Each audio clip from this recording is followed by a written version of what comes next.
brainstorming session, as well as kind of I know I always learn an awful lot in these types of conversations, and so I know there's a lot happening in the telemedicine field. But I do think maybe we'll just kind of kick things off initially just with who all do we have in here. And so again, Todd Morris, transportation planner with Northern Arizona Council of Governments. I'm Chris Hansen. I'm the market VP for the Midwest and Arizona with Humana. I'm Ryan Fraley. I'm with Kajit. We are an IoT services provider. Janet Major, Associate Director for Innovation and Digital Health for the Arizona Telemedicine Program and Southwest Telehealth Resource Center. Also here representing the Telehealth and Libraries Project. Can you repeat that again? I am Carrie Straub. I'm with the Yavapai County Free Library District. I'm Nathan Adson, Telemedicine Services Coordinator, Tuba City Regional Healthcare Corporation. Great. And Aaron, if you wouldn't mind hitting the button to turn green. And hi, I'm Erin. I'm from the Arizona State Library. I am so sorry that I'm late, but thank you for letting me come late and eat lunch anyway. I am the Digital Inclusion Library Consultant. And we have projects with Janet and Mala. Unfortunately, our E-rate coordinator was unable to join us today, but we're speaking on behalf of her as well as the work that Janet's doing. okay, great. Edie, introduce yourself. Hi, I'm Didi Castilla. I am the Human Services Program Manager here at MAG, and I work with the population of older adults and persons with disability. And we look at coordinating and looking at strategies to help bridge that gap of transportation, gaps in the transportation for those populations. Right. Okay. So again, this is going to be a pretty informal work session. We have this fancy online. Well, I guess just to confirm, is there anybody online? Has anybody joined us? Can we reshare that? Because Mala was interested in joining, but she Okay. didn't have the link. So is Okay. that something that we can reshare? I think so. Would you mind just having Sure. Hezekiah send it on over? Thanks, Didi. It All says right. participants one, but that could be just us. It's up in the top. Potentially, I think if anybody is online, feel free to just jump in and introduce yourself.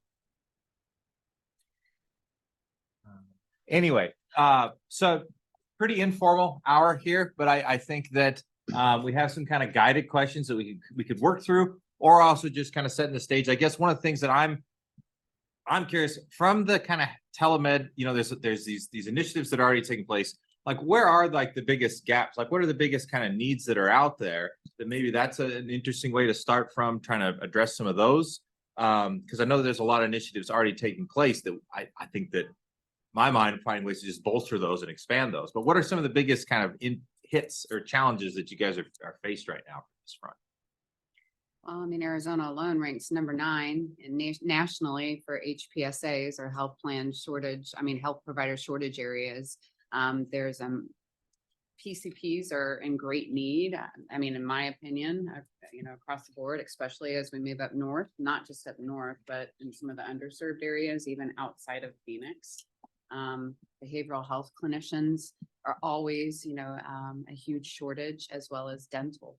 And I know that there's some strategies out there to address dental as, through telemedicine, but it doesn't replace dental. But I think there's opportunities, what I call the 4 corners, to really bring telehealth or telemedicine for those few specialty areas.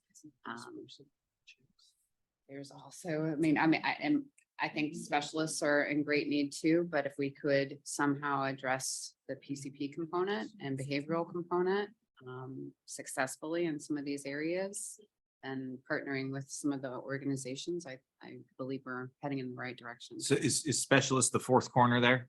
Is that what you meant by the 4 Yeah. corners? Dental, behavioral health, PCP, and Right. specialists, kind of rounding those areas out, and the overall kind of lack shortage of that. But I also know that there's a lot of, through telemedicine, we've been able to expand the support for our PCPs. So we might not necessarily need to have that big bucket of specialists, but we just need a few to support our PCPs. So lots of great stuff on the horizon. It's just, where do you start? and how do you complete it? Mhm. I think we've done a lot of really good pilots across the nation, as well as I know a lot of great things are going on here in Arizona. But how do you make it more uniform that we can deploy it elsewhere? Sure. So that's kind of the coordination and the collaboration across the healthcare providers side of things. Versus kind of the flip side on the patient access as well. Right. I mean, I guess because I think that I fully agree in that the centralization of healthcare in Arizona is again why we're here, I think. And so finding ways to, especially from those just for those types of trips that don't need to happen from a transportation standpoint, that could be transferred to telemed. Hoping to address. Has anybody successfully deployed telehealth via a van? I mean, we talk about broadband access, but is there anybody who has gotten their toes wet or feet wet with bringing, that telehealth equipment to those individuals? We're still trying to do that. Like I mentioned before during the introduction, we were awarded an FCC grant and we were hoping to use a majority of those funds to purchase a mobile van unit and use that van as a hub, to go out to these rural areas where the patients can come to that, location where we'll be set up at, use our internet, whether if they want to use their own devices, their phone, whatever, we could also provide those devices to them. But we were in the whole process. We actually ordered the van. I was working with the vendor, and all of a sudden, the 11th hour, they tell us it's an ineligible expense. We need to find you another grant, Yeah, like so USDA DLT grant or something that'll pay for that. yeah, so and it just went down the drain, but And just to piggyback on that, because I know a conversation Ryan and I have had, that's kind of some of the work that you guys are doing in terms of bringing just a broadband access, at least Yeah, to schools and things during the pandemic. Yep. So that's essentially what Khajiit does. As a managed IoT, we are in healthcare with things like remote patient monitoring, for example. But also, yeah, like outfitting mobile units. Like we work with libraries and do like bookmobiles, right, where they're traveling to certain like projects and things that they have where it's mobile connectivity, right? It's basically a router that's then put in something like a van or a school bus, a fleet vehicle of some sort, and then it runs on like cellular technology, right? So if there's AT&T or Verizon or T-Mobile in the area, it picks that up and it provides. During the pandemic, when all the schools closed, we provided, lots of hotspots and LTE embedded Chromebooks and things to students. But one of the ways in which schools would use them is they would get, we call it a smart bus. And it's basically a router that can hold, 50 plus connections simultaneously. So, and schools would get them, put them on their buses, and then drive that bus out to like an apartment complex, for example. And then all the students would line up and just like make a circle around the bus, maintaining social distance. But it was a way for them to kind of circumvent like not having internet access at the house, but the schools are providing it in a mobile application where people can come and gather and be around it and have access. So a similar concept I think could be applied to something like a mobile unit, in that wherever you're taking it, as long as there's cellular connectivity. Some of our devices will actually hold a T-Mobile SIM card, for example, and an AT&T SIM card, Right. and run simultaneously, because this part uptown geographically might be better suited for Verizon, and this part over here is maybe stronger with AT&T. The module itself, the router itself, picks up on that and will kind of give priority to whatever one has the best signal. And so it's a way to kind of circumvent some of those connectivity issues, especially if you'd like to be bringing mobile connectivity and mobile telehealth to some of these rural and tribal communities that don't necessarily have access to some of that. It allows you to bring the technology with you so that everybody can connect. yeah, I think one of the biggest obstacles out there on the Navajo reservation is, cellular services, whether it's T-Mobile, Verizon, Spotty. it's spotty. Mhm. And, there's always issues with just connecting. Yep. What, Your IT guy was saying that also the low orbiting satellites and actually using Starlink was much more successful than Yeah, using the other that providers, was which I our- thought was really interesting. yeah, our Yeah. plan was to purchase Starlink for this Right, mobile yeah, van and you do what works, and right? use that, but That, and then one other thing that we recognize also is that, it doesn't matter. AT&T in some areas, it doesn't matter what network. It's just they haven't laid the groundwork. There's not towers Right. in close enough vicinity to make a real impact. It's sparsely populated to the point where cable companies don't feel it's worth the investment in coming and bringing fiber or cable up to the area. So one of the things that we also do is we also help plan, build, and manage private networks to where you create and you literally build your own. Best way I describe it is basically you build your own internet infrastructure using a lot of the assets that maybe are already in town. Like if you have a water tower, for example, something that's up a little high, we mount antennas so that then that broadcasts a signal. And you might say, hey, I want this, half-mile square area covered. Everybody that resides in that little area then gets a modem that then connects. Just like you would have a modem in your house that connects wirelessly to your cable internet if you have, assuming you maybe have cable at the house. But it's basically you take control on your side of giving the people in the community access to the internet, because cell towers aren't going to come out there and cable companies aren't coming out there. Right. It allows for that to something for you to then have access to and kind of manage it on your own then, or have us manage it for you. So it's almost what they do in other countries, and some of the countries that don't have that available. Correct. It's like- Yep. So you build There your own. have been some really successful mobile programs in Southern Arizona, and the Pima County Health Department parks at our libraries to do school physicals, to do vaccinations, to do COVID testing, everything. And it's a wonderful partnership. The Department of Family Community Medicine, as well as North Country Health, Northern Arizona Healthcare, invested in mobile units, and they're very difficult from a business perspective because of the cost of gas. So Family Community Medicine, as they frequented places in Southern Arizona, this is how clinics were built. The mobile health program would be going there so often that finally United Healthcare or someone would come and build a clinic. So that's how we now have a clinic in Amato, Arizona. Until then, we were doing diabetes education, demonstrating that wireless was a great thing back when the only person who really liked about, people who were really excited about wireless back in the day were the people who were selling it to you, because this was like in 2005 or 2006 or something. But to deliver services at places like a food bank, at places like the library, to bring that space. So you're not asking for space, you're not asking for network, you're not asking for anything other than a parking space is really powerful.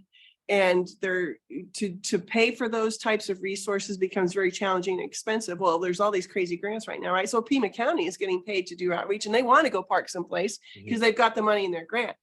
The Family Community Medicine Department, they are absolutely grant driven, and they want to do prenatal care, because a lot of people don't realize is that if you are pregnant, not even high risk pregnancy, and you're south of Amato, Arizona, you're going through a Border Patrol checkpoint for prenatal care. Not a lot of people want to do that, right?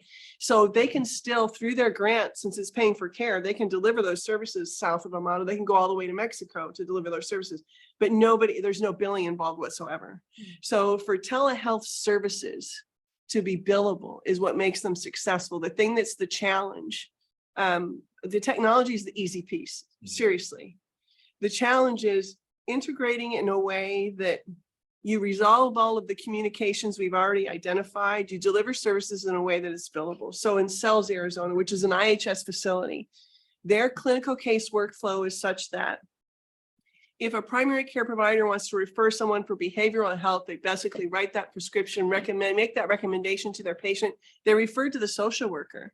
The technology is in the social worker's office. They schedule an appointment with IHS Albuquerque. As soon as it's a telemedicine visit, it goes away from that primary care provider. They just as if they're referring you to a specialist in any other way. They write the referral, either you go or you don't. I think telemedicine is much better at making sure people go. I think we're much better at looking at that data, looking at that information, going, well, maybe they didn't make it. But you have that follow-up, you have that protocol. And in the end, just like with the screening for teleophthalmology, the primary care provider just gets the report. As soon as they refer you, they're pretty much out of the picture until your next primary care appointment, right? Or your annual visit or whatever. So the clinical case workflow and what services you provide that can be billable are really going to be what dictates whether or not your program is successful. And that's true for many different folks here in Arizona, in the telehealth space, and the experience I've had in looking at businesses come and go. The other one that was really a great mobile program that had a great idea for a business model was Northern Arizona Healthcare. Sorry, wrong entity. Why do they name themselves something so close together? North Country Healthcare. Yeah, and they should be at the table. We should have all community health centers here. There's an Arizona consortium of community health centers. I think about who needs to be here. It's them. And so in Flagstaff, They've got 13, 14 satellite sites in Peach Springs, all over the place, all over northern Arizona. They're delivering primary care, which not everybody did by telemedicine. They're doing primary care with nurse practitioners using stethoscopes, all well connected back to their hub in Flagstaff. They also had a beautiful mobile health program. Like, I wanted this bus. It was gorgeous. Yeah. To do that successfully is such a challenge. And they had a great business idea. They would drive it out to Gore once a month. They got a healthcare contract with Gore Industries, so that they were the insurance provider. Gore did their own insurance for their employees, and they knew that that van was going to park there every month. And then you can make appointments and go to the community health center if it was not, if it was in between van visits. So I think that there are business models that can work. It's even more challenging now as gas is more expensive. Yeah.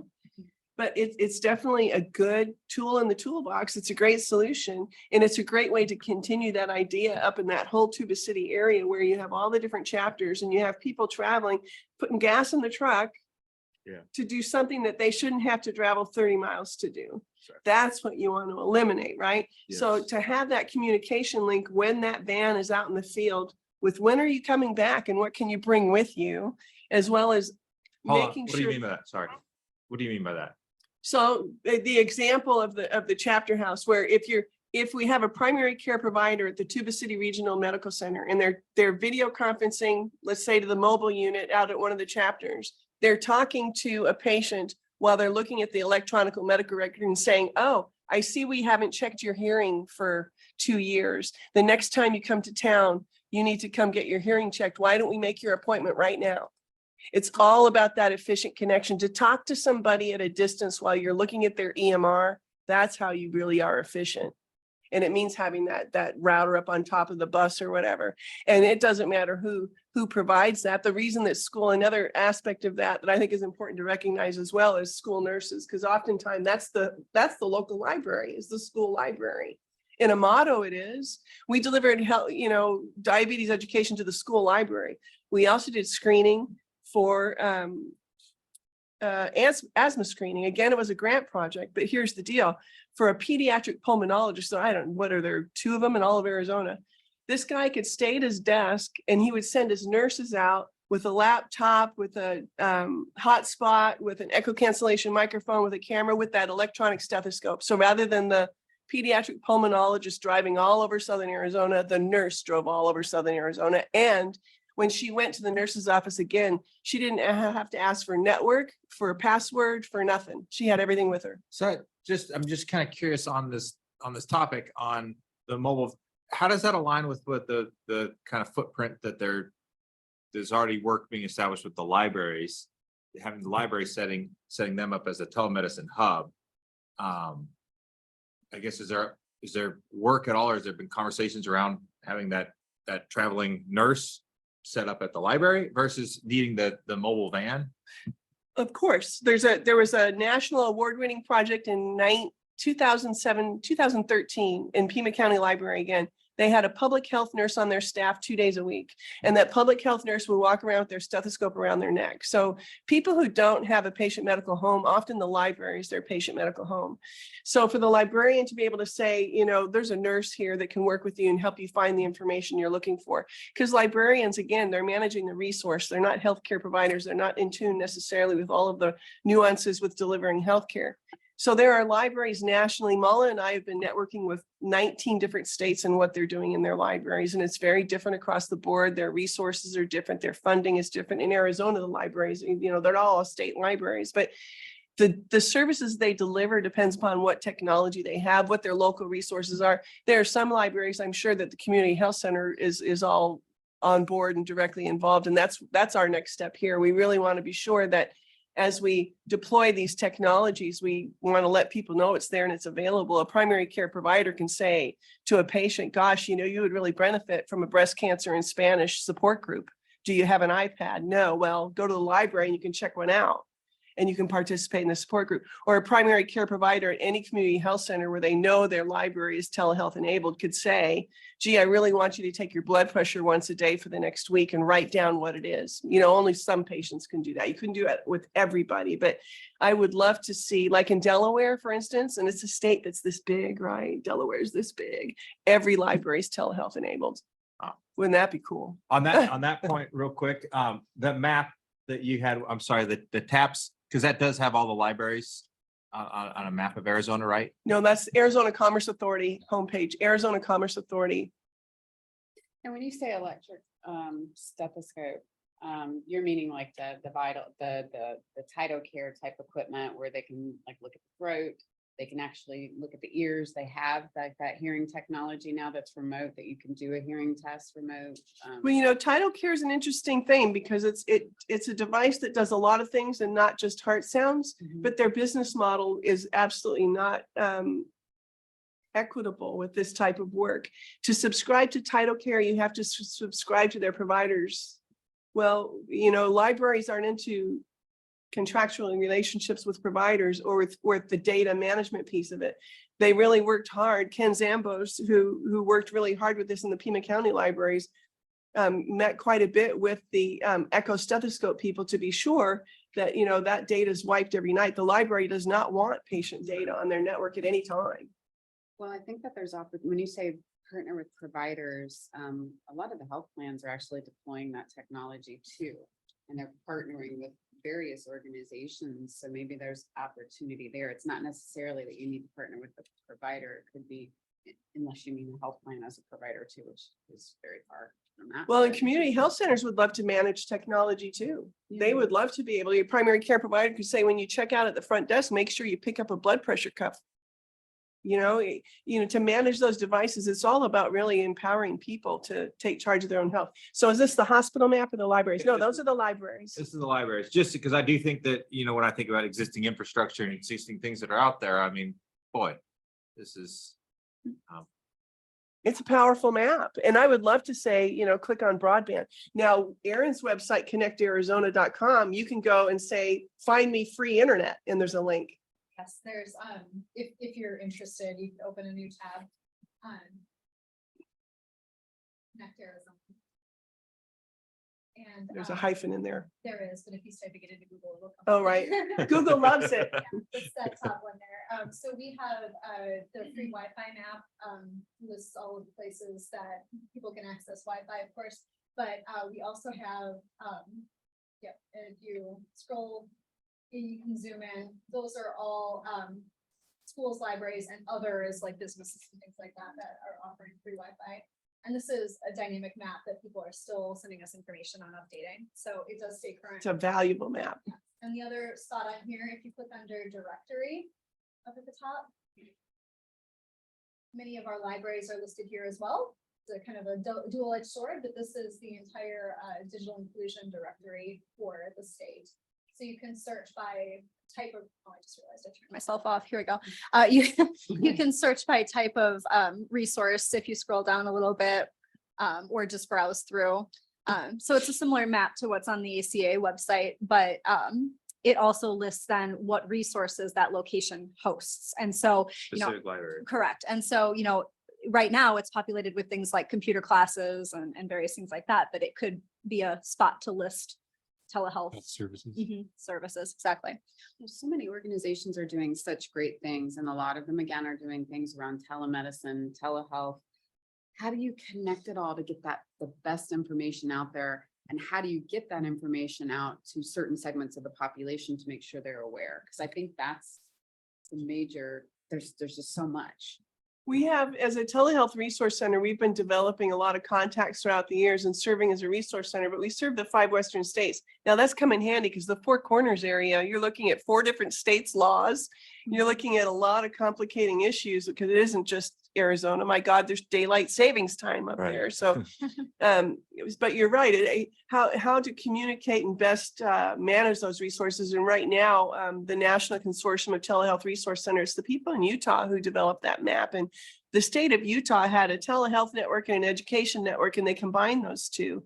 And talk about efficiency. You know, there really is a good growth that was stimulated there by combining those two entities. And here we've got a lot of different physical networks and health networks. I've hosted for several years a telehealth alliance. And we have quarterly meetings so that the people from Northern Arizona and Southern Arizona and wherever they're from can get together and talk about what they're doing and share what they're doing so that we know what the left hand is doing and what the right hand is doing.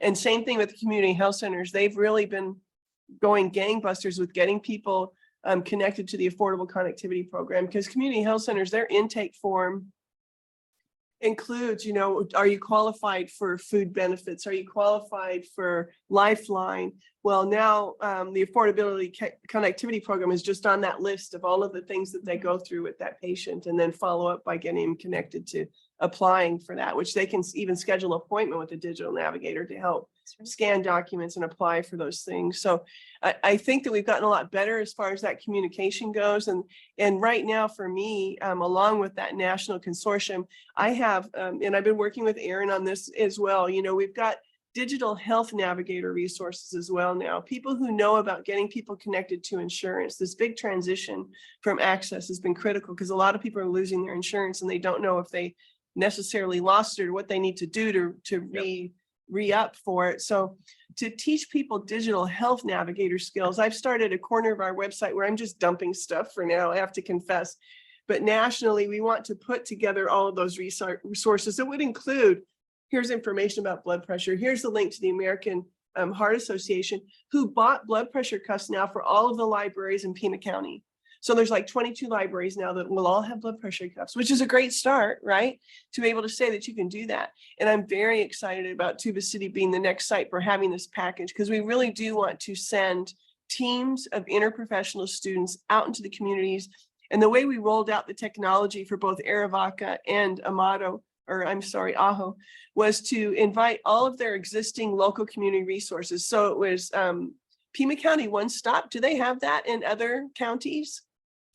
I'm unfamiliar with what that is. Well, it's a group that has a conglomeration of a lot of resources, and it's called One Stops because, of course, that's where you would go to find information about just about anything, including transportation. Gotcha. So they had a booth there, a lot of different resources to connect people to their local resources, but also to connect people to telehealth.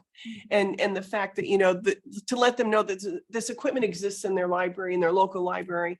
And hey, by the way, are you interested in the Affordable Connectivity Program, and can we get you connected? So the Community Health Day for rolling out this technology has been a great model. And we're looking forward to doing that up in Tuba City. We thought we had found a great event that was like the first weekend in May, but it was a carnival like rise. Oh, yeah. Spring Like, festival. yeah, that's not the right match for having an Right. informational booth about telemedicine. Yeah. So we didn't go to the carnival.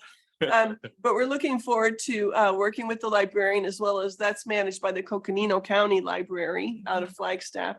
So they've started purchasing the technology. We really look forward to making people aware that it's there, and especially our students that will be taught by our medical residents and nurses. We want to let their teachers know, because they can schedule a whole group of students to go up there and do a diabetes day of screening, or go up there and do team teaching, knowing that this technology is there, and at the same time, letting the community know that the technology is there. So I will go back to like the health plan side because I'm from the health plan, but I've also worked in the community as before my health plan days.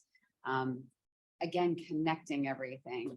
We have, like on our Medicaid programs, we actually do, like for some of our specialized more, high needs populations, we do like the initial assessments. We'll go to the homes and we'll, disseminate information. How do we make sure that we're coordinating with the system to get this information out there instead of reinventing the wheel? Because I think health plans have oftentimes reinvented that wheel when they don't need to. So how do we harness that, and build it into our plans like we talked about in there, to create some sort of reimbursable or reimbursement opportunity. If it's not administered by a CHC, maybe it's, the library has their expenses, and although maybe it's in kind, donations and such, are there other opportunities to really support this program or these programs? And Side. a great resource for you is Mauricio with Care First Arizona, because along with the networking that we've done in telehealth with the libraries, we have also participated along with our state broadband director in a telehealth broadband action team for the last 3 years. So Colorado City, up on the border of Utah, it's closer for them to go for healthcare in Utah than it is for any type of care in Arizona. And the community was very unconnected. And through helping them foster the written application for an Arizona broadband planning grant, they now are getting more broadband delivered, and it takes getting everyone to the table, the police department, the fire department, the schools, the local healthcare providers, everybody's got to be at the table to make a case for that kind of investment. And the thing that I think is really important to think about is Arizona as a whole. I think about all 15 counties and 22 tribes. How do we serve? That's a huge magnitude. And how do we be sure that we're serving everybody equitably? And if it takes writing a grant, are people in Greenlee County have never written an Arizona broadband planning grant. And it's obviously not because they don't need the broadband, but you have to have the bandwidth to write the grant, right? Who's going to write it? Who's going to write the reports? Who's going to do the work?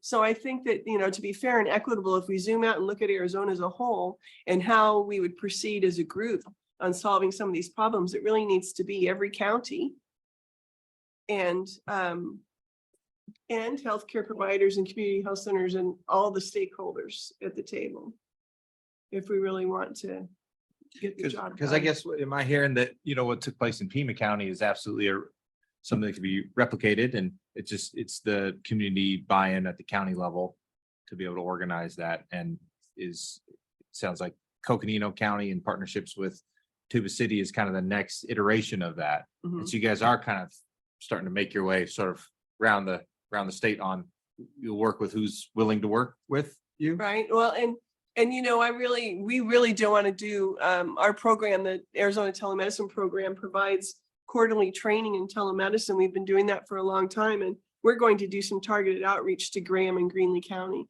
We've delivered and installed telemedicine equipment at the health department in Graham County many years ago. And I know that there were some cases like for telegenetics and mining injuries. But I don't know what they're doing now in terms of telehealth services, but there are counties that absolutely have been neglected and could use more attention, just as there are tribal entities that have been, who could even name 22 tribes, right? It's amazing to me. So there's so much work to be done, but this is great work, what we're doing right here today, because this is how great things happen, to get together and see what our resources are.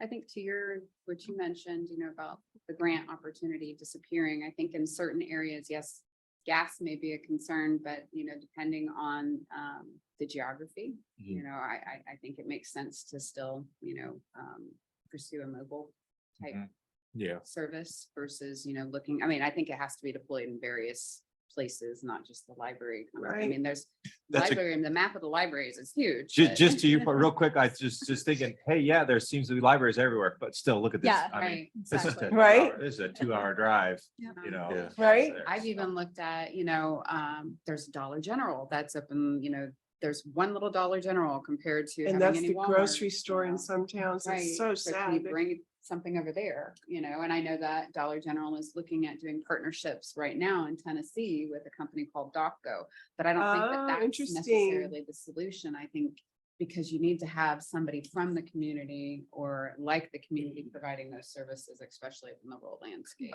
In the past, before I got into this position, I guess they were trying to work with the local chapters of the rural little areas around.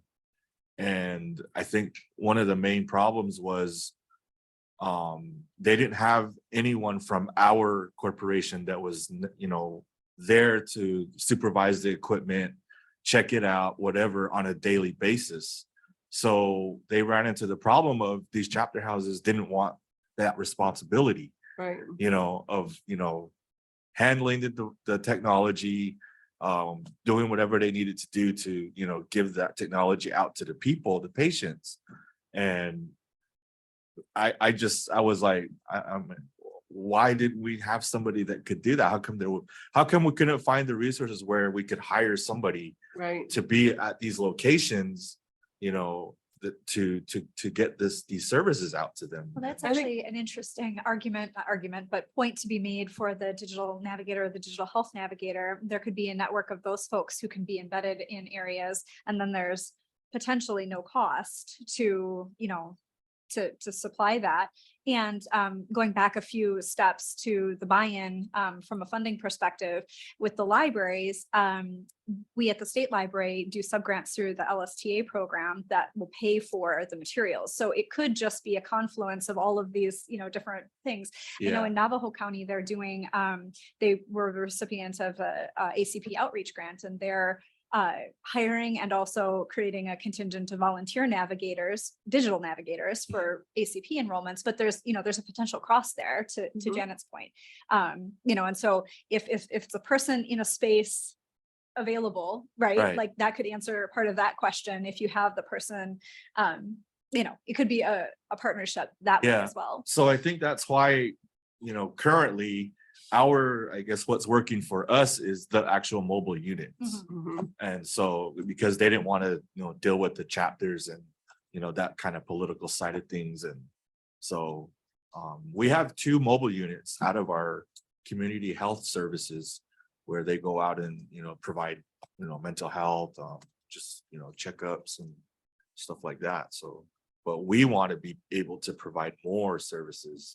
Right. So that's what we're looking forward on doing down the road. I think And one I'm of the the, only one in my department. I'm the only one that, there's I'm what, the- 100 chapters. How Yeah. many are in the to the city chapter area? I think there's like 7, That's 6 or plenty. 7. Yeah, That's enough. yeah. Is digital navigators, when you talk about that, is that something that would be culturally acceptable in that area? Or would it be accessible and culturally acceptable for? I believe it. most? I believe it will. I mean, it can be. Yeah. And there is precedence in the Gila River Indian community as well. Digital Connect has digital navigators that go and meet people one-on-one wherever they can meet. It could be the library, it could be, a community center, whatever it is. And the key, to all of this, as you've mentioned too, is people from the community in these roles, right? So that, But the digital navigators aren't necessarily, sorry, this is probably silly, but that's not oriented specifically towards telemedicine. That's It's all not. things. That's, hey, Correct. this is how you Yes. turn on Digital your phone. literacy. It's Yeah. connected, yeah, it's the tech side of it. And then Okay. the digital health navigation portion is understanding the insurance and the collection of the data points and those pieces. And there is great created content to train people as digital health navigators as well. And there's the funding through the libraries to, Well, we have LSTA funds, and they can, libraries directly can apply for, the health kits were actually an express grant. And so how those differ from other types of grants is, yes, I want that. It's like a menu kind of system, right? And so Mala and Janet had put together recommendations on various health equipment to be purchased by libraries, and the libraries were given a set dollar amount to create the kit that they wanted out of that. We do the same thing with hotspot lending. We give the library $4,000, and with that, they're able to purchase what their community needs for hotspots. But the money is granted through IMLS, LSTA program. And so, sorry, acronyms. So IMLS is the Institute of Museum and Library Services, and then LSTA is Library Services and Technology Act. It's like the money that comes from the federal government directly through state libraries to fund programs. They could also potentially write a grant for anything they want, but the benefit of the express grants is it's like a menu. They can say, yes, telehealth, yes, hotspot, yes, and apply for them kind of more directly.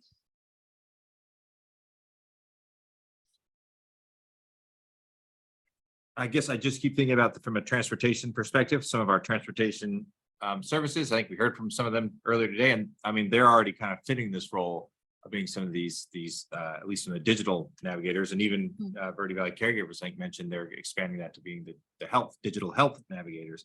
But I do think that there could also be a role from, that there's other transportation providers that maybe don't have quite the same capacity as Kent's team in Sedona. But there's also, I mean, this is just a touch point that we have out there that I do think that these drivers, could serve in some capacity, could Yeah. be a resource that maybe isn't, the perfect fit, but it's out there as well. I just want to kind of factor in. Yeah. I think they'd love to drive someone's house and hand them a tablet versus drive to someone's house, pick them up and drive them to Phoenix. So. Well, and to that point, so driver goes to house with tablet in hand. Yeah. Driver has enough, tech skills to get that person connected to a digital navigator or a remote digital health navigator, and then they take over, right? Say it one So- more time, sorry. So no, okay, so your driver could potentially show up at the point of service, the house or wherever it is, hand over the tablet with that person having enough tech skills to get that person connected to a remote digital navigator or a remote digital health navigator that kind of takes over. And so you're saving on the transportation aspect, and you're also not requiring one person to have all of the knowledge. Right. You could even launch like a telehealth visit to a community health center that, may not, and do that connection with that driver there too, Mhm. through this community-based transportation network. So that would be, So driver's coming up with a tablet with his health navigator and says, okay, I'm walking up to the house. All queued up. Here you Here's go. Yeah. Nana, Yeah. Make do it you have do enough time for that, to allocate time, and is there enough drivers? Well, So- yeah, that's. sure. So then But- it's looking at the outliers here. And to the point, maybe that's like, the options. So there could be at the health center or at the library and to come at that time versus the, very remote people, then you're not driving individually, Right. using the With, community with, space as well. Mhm. with all that, like digital navigators up on Navajo Nation, I mean, the biggest problem would be, trying to speak the language, especially to an elder Right. And that's. who doesn't speak English. Right. And, it's really hard for us to find, to employ people that can go out to these areas and actually and be fluent in our language. Got it. And, Right. yeah, and that's another obstacle that we run into. That comes with trying to educate them, provide education to them and explaining to them how to use a device, in the language. So it's difficult to find people out. Complex, yeah. Yeah. So on the mobile units, like with your grant that you had, what's the typical cost to start something like that up? For a mobile unit. Right, when you were looking at that grant. The one we're looking at was a little over 200,000. I was That's curious. without, the equipment, that's on the side extra, Yeah. but just building it was. Kent Ellsworth that was presented this morning is, I think that he's looking at buying an RV and outfitting it. So I think it's. That would be great. And this was a smaller, it was, it wasn't one of the bigger bus types, it was, a smaller one, so. And when you're talking about additional services you were looking at doing, in addition to what the CHCs are doing right now, I think you said there was some more, additional service outside of the 2 mobile units that are deployed right now. The 2 mobile units that are deployed right now don't do any telehealth, right? No, Could I Which ask is a great. question? Yeah. Yeah, on that. So what aspect of your project was ineligible? Was it operating? Was it the capital? I mean, what? that's the weird thing about it. They really didn't give us an explanation as to why. They just said it was an ineligible expense. And they didn't say, yeah, we didn't- your capital, Yeah. your tablets, your vehicle, or the staffing to support it. They didn't say anything. No. And Interesting. we bought, It sounds like there's, sorry, but it sounds like there's absolutely funding out there. yeah, Oh, yeah. Grants, It's Absolutely. finding the right grant. Find the right. Yeah. grant.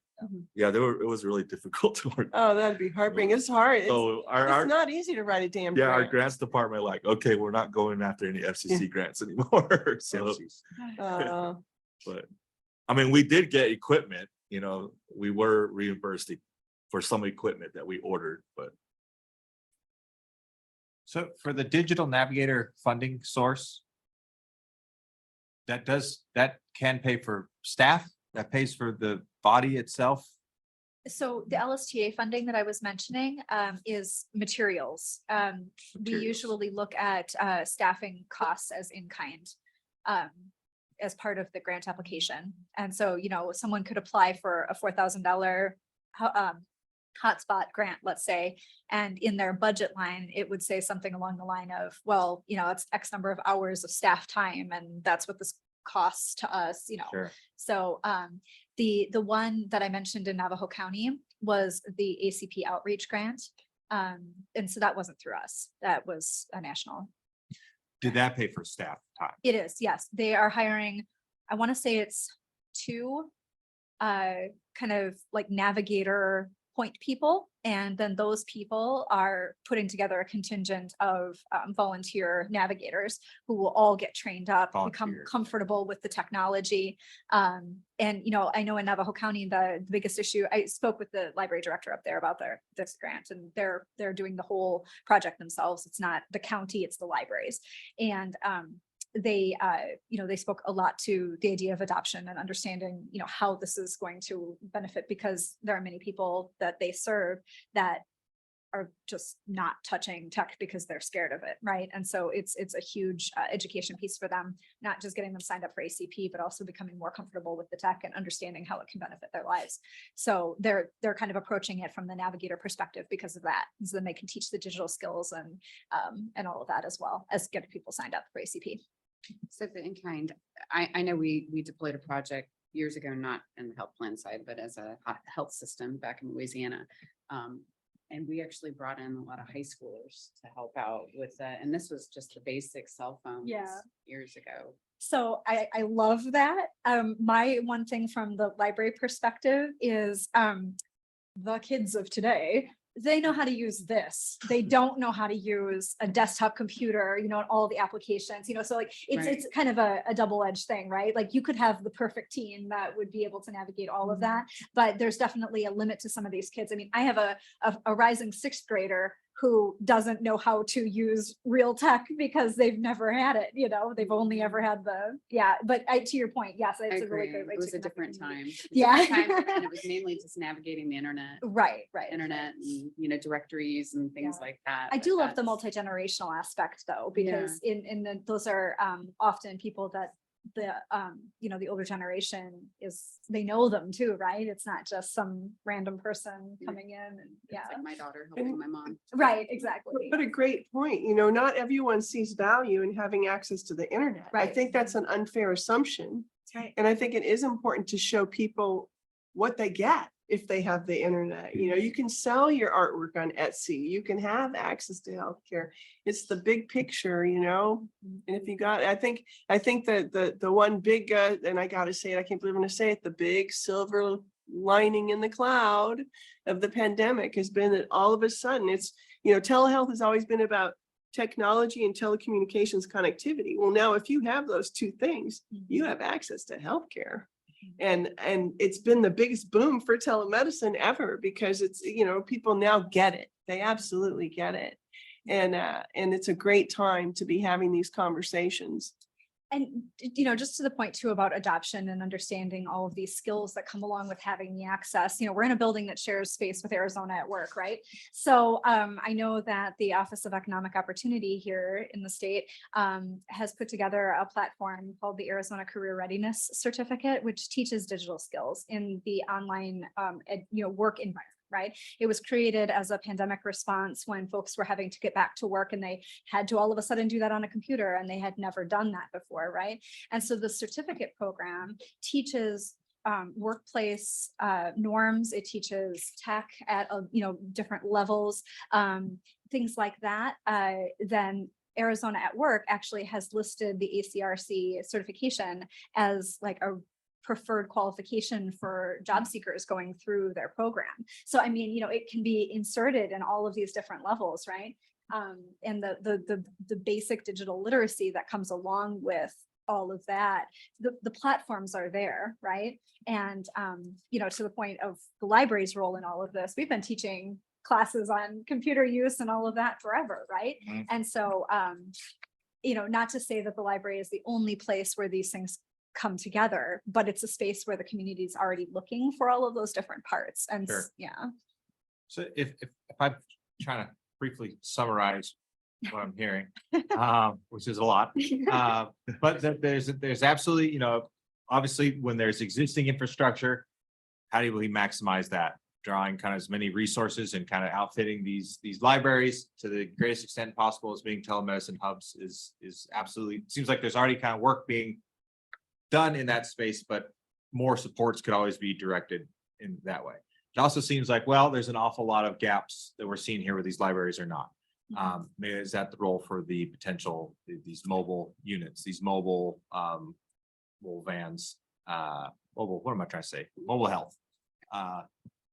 Opportunities to, try to, again, direct resources, expand their reach. But then also kind of looking at this sort of digital navigator, digital healthcare navigator, kind of comprehensive approach as well, where for all the little the further outskirt places, there's this opportunity again, instead of transportation provider going to pick somebody up, they're coming and dropping off or maybe they're coming with a van that's outfitted with the tech to do it. I mean, I know that I'm trying to kind of squeeze things into a structured piece for us to be able to kind of come and walk away from today with a direction, and maybe that's not where we're ultimately going to be. But does that sound decently? Am I on track? I'd say Somewhat. yes. The people that we haven't mentioned yet too, that are everywhere in every single county, are the agricultural co-op people. And, Talk you about know, curveball. I didn't expect you to say that. the Aggies. Okay. And it's interesting because in every one of our counties, they are a source of information.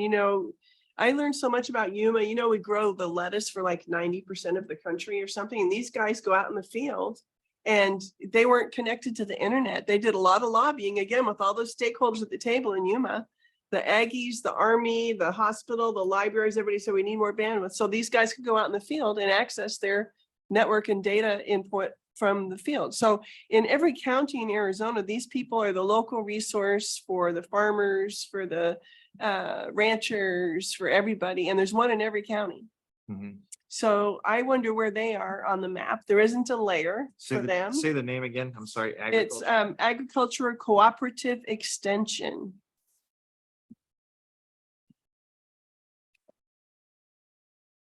And they have county extension offices in every county. And like when we go work at the prison sites, every place I go, I see these people, these Aggies.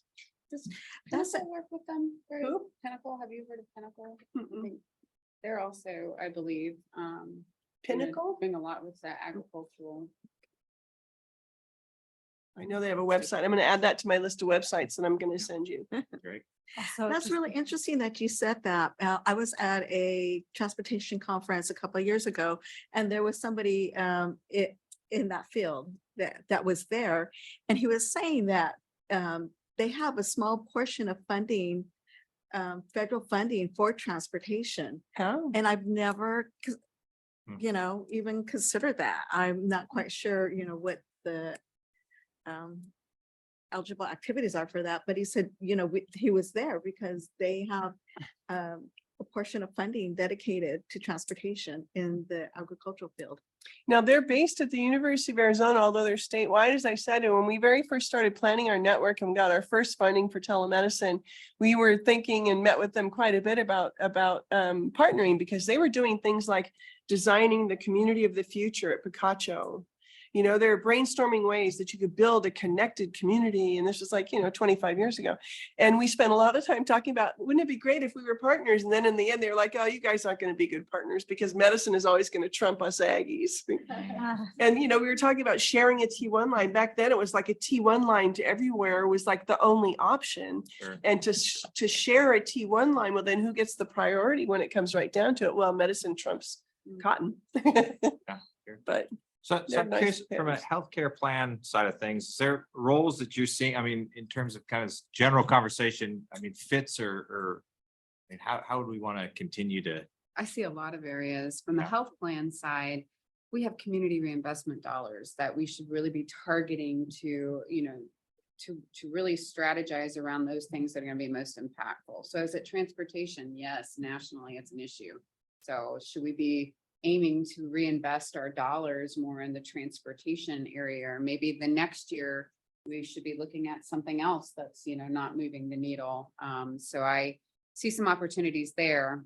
Also, like I talked about earlier, how do you make these services sustainable? They're all grant based, so you're constantly out there Right. trying to get those grants. And then if you have in-kind volunteers, how do you ensure that they're going to show up on a regular basis? Because Right. at some point they may find a full-time job, and they may have limits. So how can we we know that these things impact our members' health. So how can we, jump in and figure out how to reimburse it now?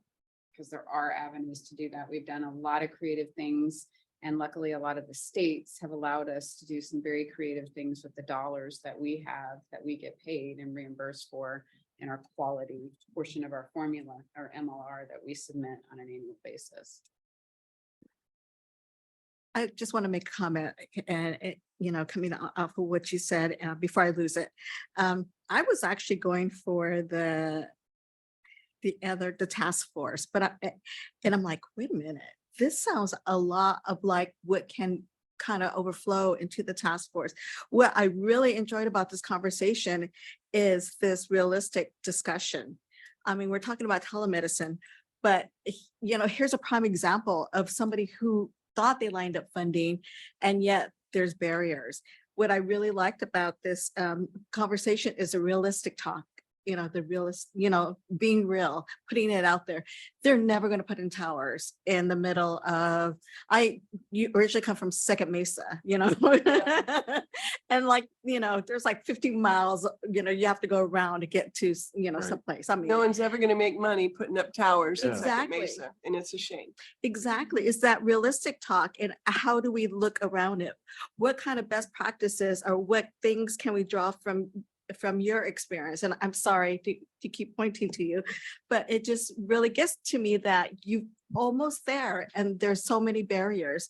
And the other thing about sustainability, I'm sorry, Todd and I work with 5310. We, the application process.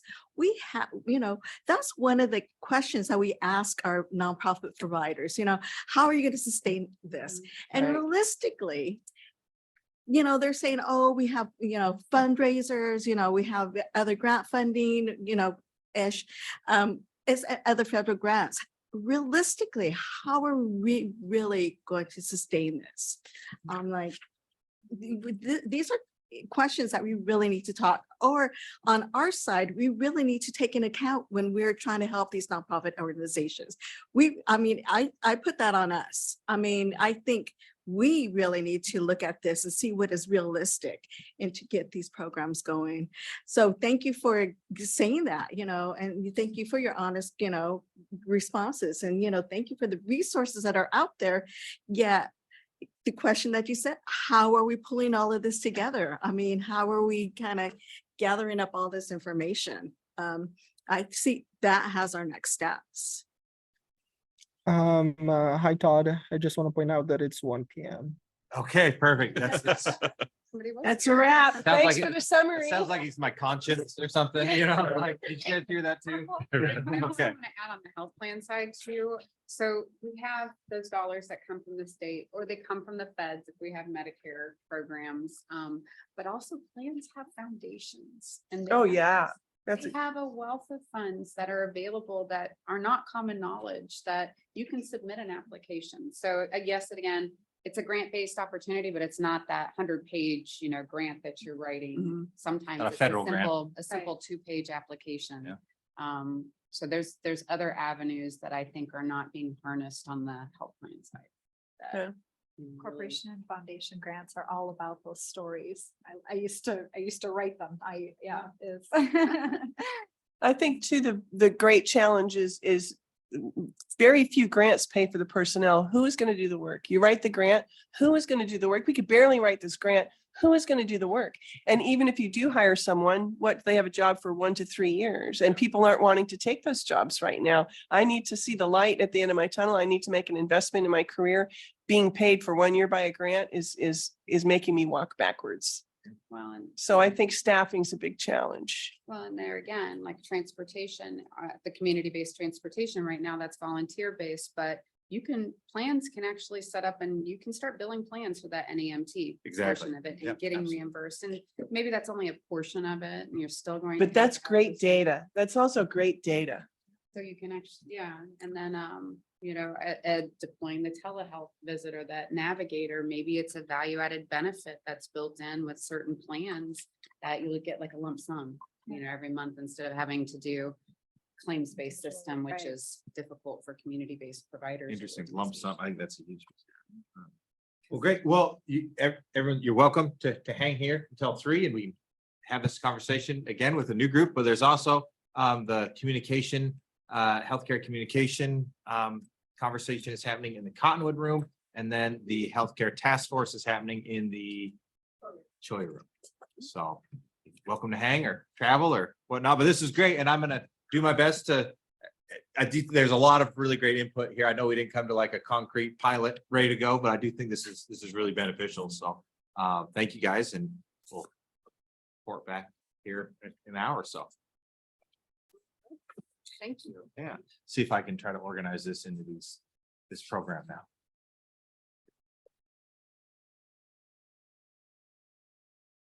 I'd love to continue on with this and figure out that avenue for reimbursement, and maybe it is, working with Care First and Systems also decide, I want to offer X, so I'm gonna pay for X out of my budget, if that makes sense. it does, Yeah. it does. And that's another kind of benefit to the Connect Arizona that we have a license for North Star Digital Literacy, which is, it's like, kind of like what I was talking about with the OEO, but not workforce development geared, more just general. There isn't like a specific digital literacy aspect to it. It's more how to use Word, how to use Excel, how to, use tech, right? But because we're like covering the entire state, anyone in the state can access it through our website for free, which is pretty nice. It's really great. Yeah. You're gonna have to see, I didn't know. Yeah. Is that along the lines of like digital navigators, a similar kind of setup? So it's like a self-guided learning platform. Okay, One that kind of like LinkedIn Learning kind of a Okay. situation, but self-guided modules that teach you skills. Okay. A lot of libraries will use it or similar platforms to kind of supplement their tech classes that they're Mhm. doing, because there's going to be exercises and hands-on kind of stuff. And then once the customer or patron is out of the class, they can access this and work through it on their own to practice and Okay. things like that. you don't have to staff it really either. No, it's just a database Cool. on the website. So yeah, and you can log into it from anywhere once you have, connection at home. It's funny that we brought up the like sustainability factor. I spent the morning at the FCC is actually in town. Chairwoman Rosa Marshall is here, and she had a press conference with Mayor Gallego about ACP and this big push that they're having to get people enrolled. And to that point, it's like, well, at the current burn rate, the funding for that's going to run out next summer. So like how fair is it to sign people up for something that might be going away until we see that budget come through with guaranteed support or Universal Services Fund, whatever, right? It's kind of like always the thing, right? We see a lot of that right now with ECF funding going away. Yeah. People that applied in the third round will have it till the end of this year, but rounds 1 and 2 are going to sunset this summer. So all of my outreach just goes like, hey, you bought 5,000 smart spots for your students during the pandemic, which is great. That funding is going to dry up. What do you plan to do to sustain that? And a lot of schools, unfortunately, are kind of shrugging their shoulders saying, hey, kids are back in school. We realize that there's still a digital divide, but it's like kind of sick of paying for it and we don't have the budget. So it's going to kind of be swept under the rug again, just like it was before the pandemic, except now everybody's like she was saying, the silver lining of the pandemic kind of shined a light on some of these digital inequities. Yeah. But a lot of schools aren't in a position to continue to fund it anymore. And they're kind of, they're not using the language, but their actions are kind of saying like, not our problem anymore. Right. And it's just making And it hard doesn't for. it suck that timeline didn't line up with like the BEAD funding and the Digital Equity Yeah. Act funding, all that stuff actually being deployed? I mean, Mhm. they're giving it out, but it'll be 5 years before Yeah. any of that actually affects the people who are losing the funding, Exactly. today or And- this summer. And the FCC took so long to send, like, they're still being approved for ECF funds right now. Yeah. And it's like, You they get it for applied, 2 they were months. supposed to apply, the application deadline was last May. Yeah. So they've applied for funding that hopefully they could have been approved for over the summer. Bought devices or got coverage or whatever it ended up being to utilize for this school year. And instead they're gonna have maybe this summer, right? If they have any sort of after school or summer school programs, and then they'll have maybe the first semester unless they extend it So they apply for a 12-month subscription for funding and they might get 6 months out of it if they're lucky. Wow. Because there's still people that haven't been approved. Literally, we don't know. And it's based on like reduced lunch and some of those types of things. Similar list of things for ACP. Exactly, Yeah. yeah. So, Again, on the health plan side, we're looking at opportunities to give a laptop, for skill up. So we'll start working with somebody. We're looking at some pilots that we've done or deployed a pilot in another state where we're working with 10th graders, providing that laptop, starting to get them to transition, out of high school and into a career. And it's mobile learning platforms too. So they'll get the laptop, they get the internet, paid for, and then they'll get the internet paid for 12 months after graduating too. Oh, So, nice. but it's limited. It's Mhm. not addressing the needs of elementary Long-term. school kids. They Right. need access to the Yeah. internet. Hopefully they're using it for homework and Yeah.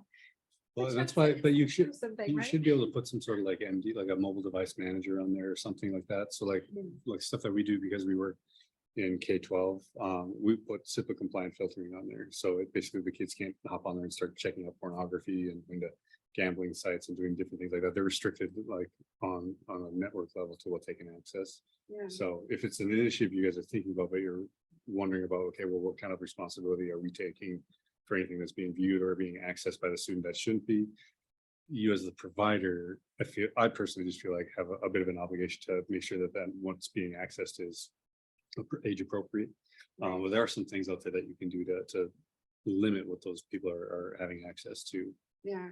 on the device itself, even if they're getting like cable internet at the house and they're not accessing like a LTE embedded Chromebook or something like that. Well, yeah, so you should be able to do it on the device itself. Okay, yeah. Well, I know the laptops are set up and it also has like a timer where they have to do their modules first before Okay. they can access anything Oh, else. that's So they have it right. set up like Work that. hard before you play hard. Yeah, yeah. And then there's other stipulations if they don't complete like a certain number of modules, then the laptop has to come back. And it's just, okay. it's a really unique program. So Sure. it'll be interesting to see how that turns out and how many people successfully complete it. But that's working with a local workforce board.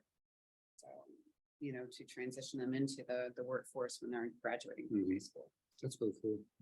So many things on the health plan side that when I started out in healthcare, I would have never imagined,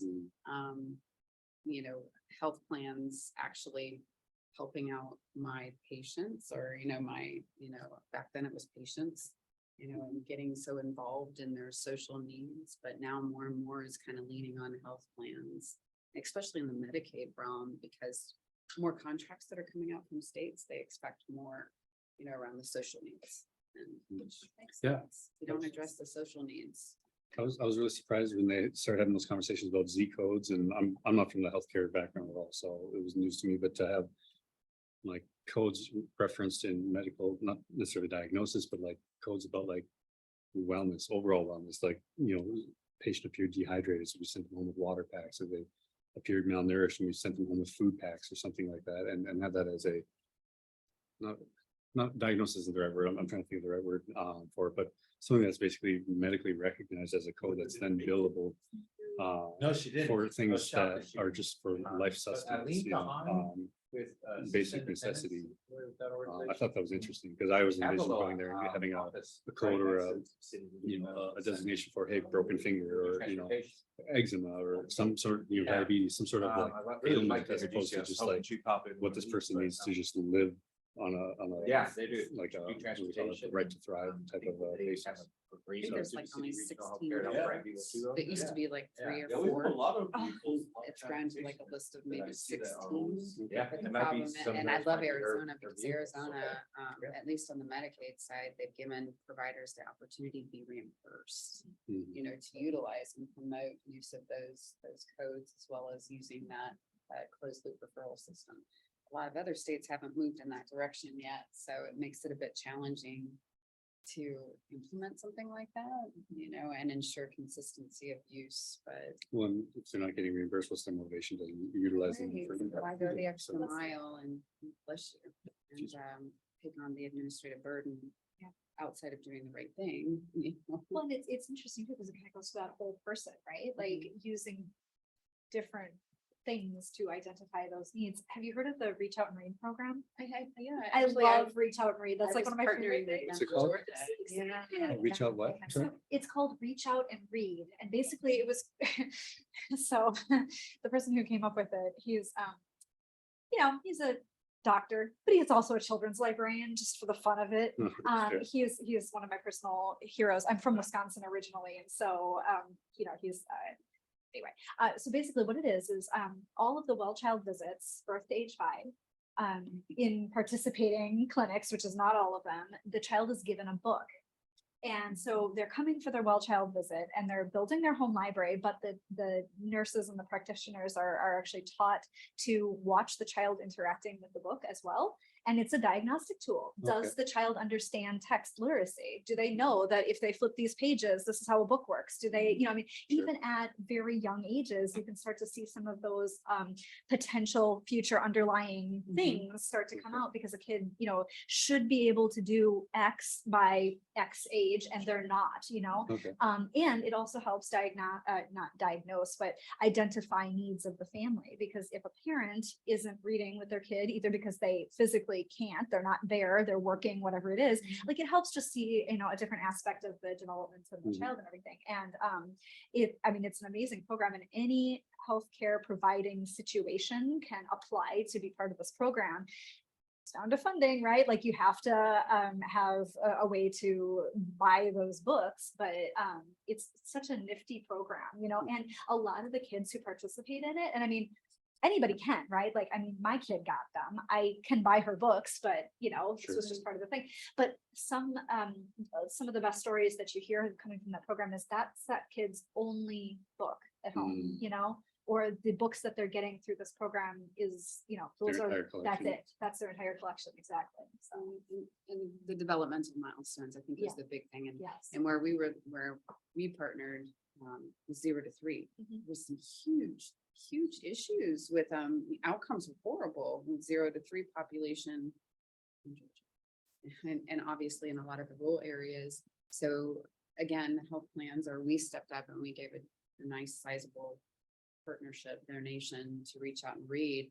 And they already had a pretty good network. They had like 250 something plus providers that were enrolled in that. So it's a nice project. It's such a nice project. And I just love like the whole, I'm already a doctor, but I like kids. I'm gonna go be a children's librarian. He's just so fun. And Badger, Wisconsin. So I don't think we're getting any reinforcements. yeah. That's okay. Because I was looking at my cell phone, like our next Yeah, session should have started I about think 12 that minutes I ago. was expecting a whole new turnover, but that's all right. Covered a lot in the Continue. first one, and so yeah, this is all really helpful what we're talking about now. Yeah. But I just, Aaron, help me just, what do you see as the biggest challenge to every Arizona library being a telemedicine hub? What Funding and staffing. funding and staff? 100%. And I think we spoke about this a little bit in our conversation. But right now there is a fatigue around the idea of a library staff person Doing anything more than being in doing the library? anything more than keeping the lights on, and especially around healthcare. Again, I don't think this was a silver lining. What's the opposite of a silver lining? But, so many libraries were required to move into a public health setting during the pandemic, even if all they were doing, and I don't diminish it by saying all, but if all they were doing was handing out COVID test kits, I managed branches through the pandemic. I watched my staff sit there and say, I don't feel safe handing you a COVID test kit. I have to be here. I don't have a choice. I'm not an essential worker. I didn't get my shot yet, and here you are asking me to go into, a person's space and hand them this test kit and potentially expose myself and my family, right? So there's a lot of fatigue around that still, and it's going to take a minute to get over that. But past that, let's just say everybody was like, nope, I don't, I'm good. I've had all my shots. I'm happy to do it. It goes down to many of our libraries in the state are staffed at a level that barely keep the doors open, let alone having extra services added on. And even if all that extra service is getting somebody on the computer, there might be only one library staff person covering multiple libraries, sometimes even. you don't even necessarily have the time. And that's, the digital navigators sort of can step into that, because if the lights are on and the computers are on, the digital navigator can walk the customer through, But there's not staff, there's not dollars to pay for the digital nav. well, that's why I keep talking about ours, because ours are LSTA funded. So the digital navigators through Connect Arizona are paid for, and there are Their resources. staff times. Their staff time is paid for, and they're all working remotely, so they can cover the entire state. We have like 6 or 7 of them, and we cover the entire state because it's all virtual.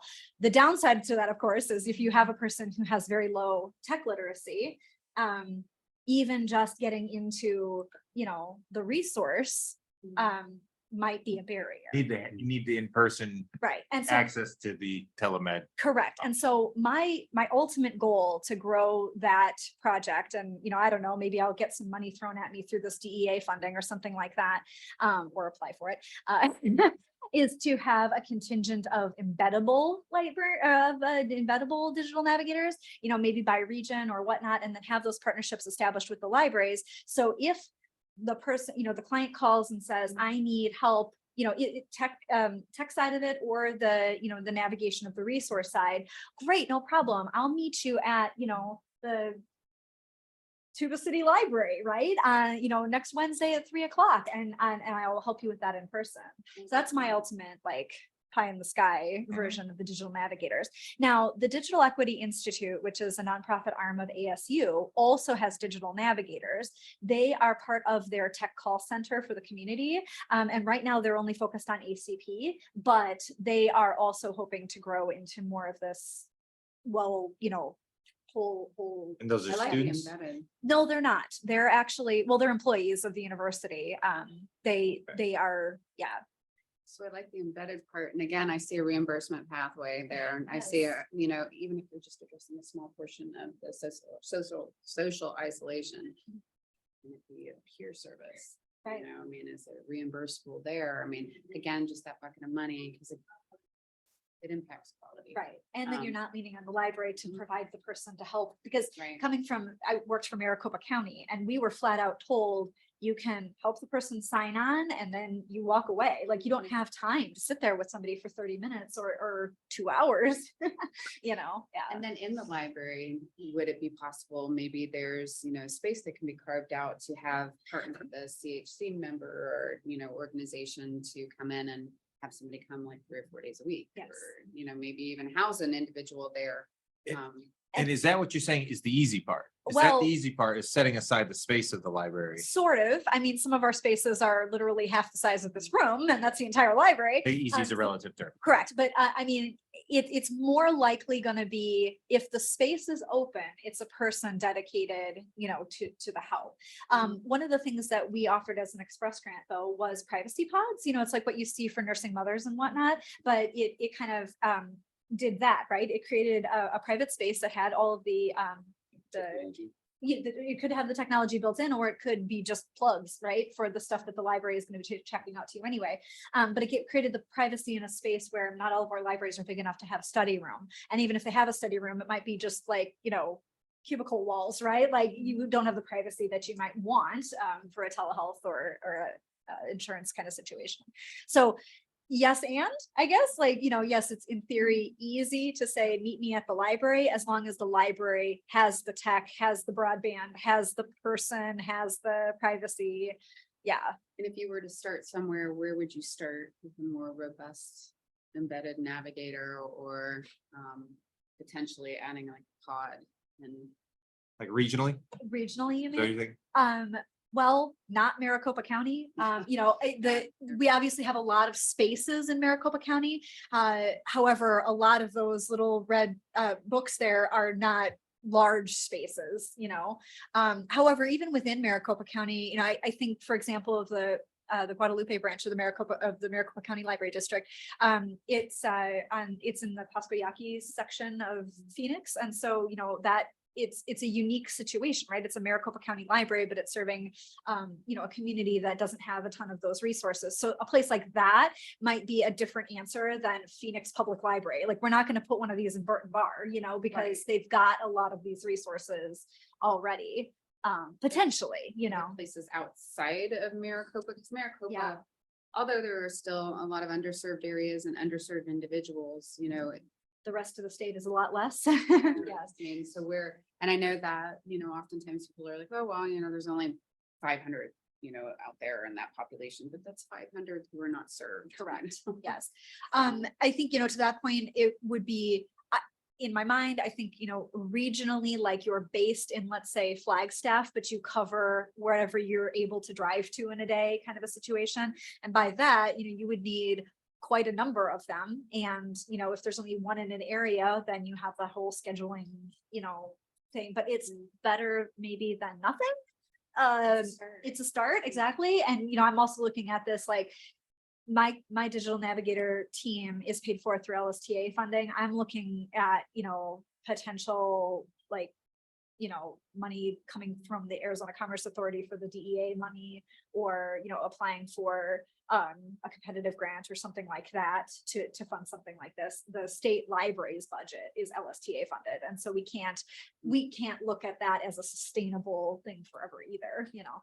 So I'm not sure if you're, I mean, you might be, this is actually on the NACO website, but this is just how the Council of Governments, various, it's be hard to zoom. I don't know how to do it. Anyway, that's how Arizona's kind of broken down regionally. These different cogs are set up, and so you can see kind of Northern Arizona one, which I work for, you know, huge area. But I'd be curious if there's partnerships or collaborations. You know, there's area agencies on aging that are often housed out of these cogs. There's Head Starts. I mean, there's a variety of different community programs that maybe that's a partnership with some of those other services to help support that regional digital navigation. It's unfortunate. I know that, you know, the AAA out in the northern portion of Arizona doesn't get the funding, you know, obviously, because the formula that they use is, you know, only considers volume versus, you know, or the big consideration is volume.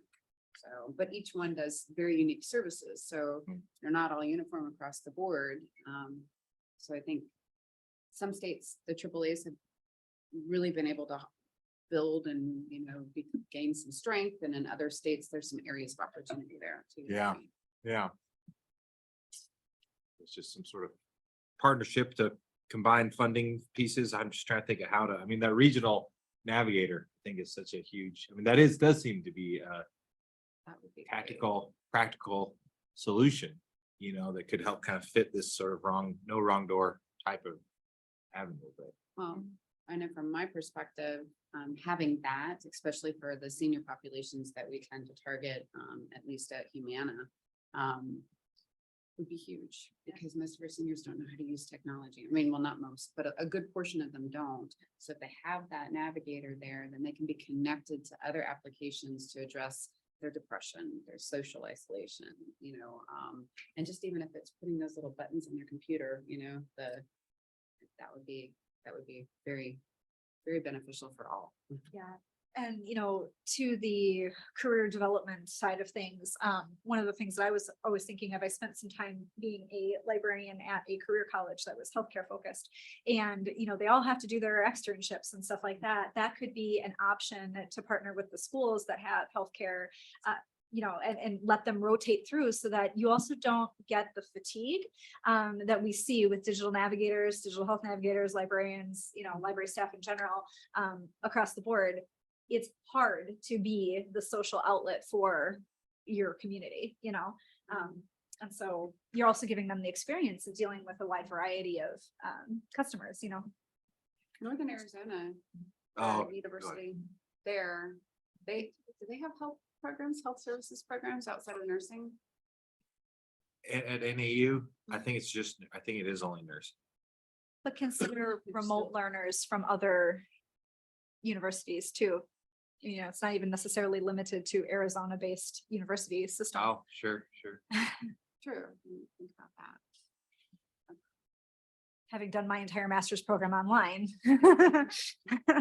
I think most nowadays. Like most, yeah, I know, I did it before it was cool. Where they question. is I it was just really gonna- legit? Yeah, I know, mine was legit. I did a good portion of my schooling online too, and I'm gonna tell you, there was, I found it harder than being in a classroom. Agreed. So, but there was no way back then I could actually manage doing a full-time job plus school. So Yep. that came in handy. You definitely have to be a self-directed learner and be Yes. like, here's the information. It's your job to absorb it because we have a test next week or a paper to write. Right.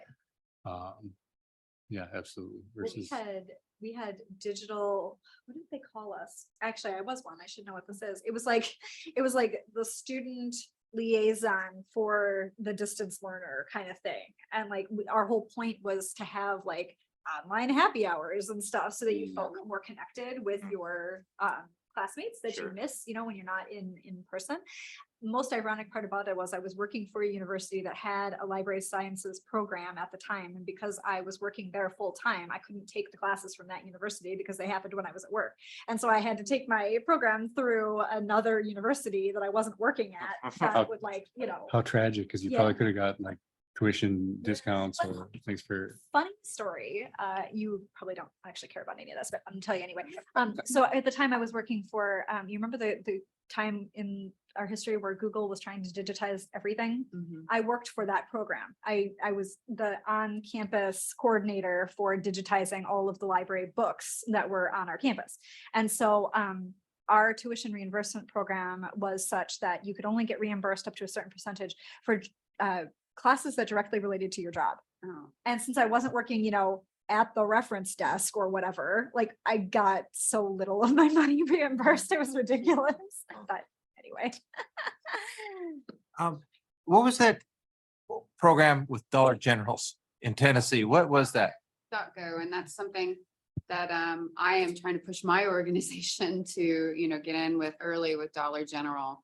And I really wanted to see if I could get some attention from Dollar General on the Arizona community, because from what I understand, you know, it's actually looking pretty successful out in Tennessee right now. So they piloted in Tennessee, and then they brought on a wonderful medical CMO with Dollar General about 2 years ago now, who's very forward thinking, and Dollar General has been playing around with the health services area for a while, but mainly on pharmacy. They were doing like, you know, drop and pressure. go, and you Yeah. know, other pharmacies would deliver to their site and they would Oh, okay. dispense it, or it'd be there for individuals. And now they're taking it to another step, and they have partnered with .go before bringing in, obviously they're not going to hire their own staff at this point, but .go is a pretty well-known Dot? national DOC and then GO. It's all one word. .go. Okay. And they have a presence here, .go. So I thought it would be a really good fit. If it was a potential opportunity they would be interested in piloting in some of those larger or those areas that really there's nothing else but that Dollar Dollar General, General. which there is, I know one up north, a couple of them up north. To be as a, and I'm sorry, I'm just trying to follow that. I think this serves as the same type of purpose as the libraries, So they'll do- telehealth hub. Well, they do telehealth, but they also have physical doctors that go up there like an extender, and I hate that word. It's kind of like the minute clinic kind of situation, It right? kind of, let's bring it to them, Yeah. but they're not gonna build out a separate room that's in Dollar General. They bring their vans, they'll be out there for a little while. So they'll do like deploy the telemedicine. They'll have the tools and equipment if somebody needs an EKG. They have the primary care visit, they focus on prevention, and then, you know, they're at the place where people are coming, like, and I don't remember her name, from the telehealth, Oh, Janet. Janet. Yeah. Where people are coming to get their groceries. So they make it very convenient. I see they're setting up a booth. They're setting up a table, a booth there. And They're like the RV. yeah, Oh, so it's a mobile unit Mhm. that comes out there. It is Okay. for now. The concept around Minute Clinic, I think Minute Clinic is great, but Minute Clinic does not serve a lot of the indigent or the Medicaid population. And I know that because it came from the CVS Health side, but I was working on the Medicaid side, and I was like, please, can't you come over and serve our Medicaid? Now they're getting there. It's just taking some time. Well, no matter what, it's a barrier. Even if you run it through insurance, it's still $90 to go there, you know? I mean. Right, it's Yeah. expensive. It's like urgent care or whatever. It's expensive. There we- So the goal. So yes, we have the two that are up there. sorry, I don't know what I just did, but Eh. somehow I changed the geography and they left. But There we go. That's it. They're not, don't have a huge presence here, but if you can just get them to hit pilot those few areas right up on the northern portion of the state, and even on the central with the eastern, Yeah. is that the eastern portion? Towards East Holbrook. over here. Yep. Mhm. Yeah.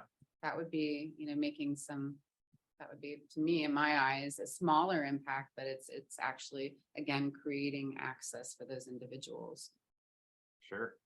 No, I mean, I think Dollar General's absolutely, I know that from other planning projects that we've done, and that was like I think it was this Dollar General. There was a Dollar General in the town of Chino Valley, yeah. That it was a Family Dollar, maybe it was. But this was like the #1 destination people wanted to go in this whole corridor.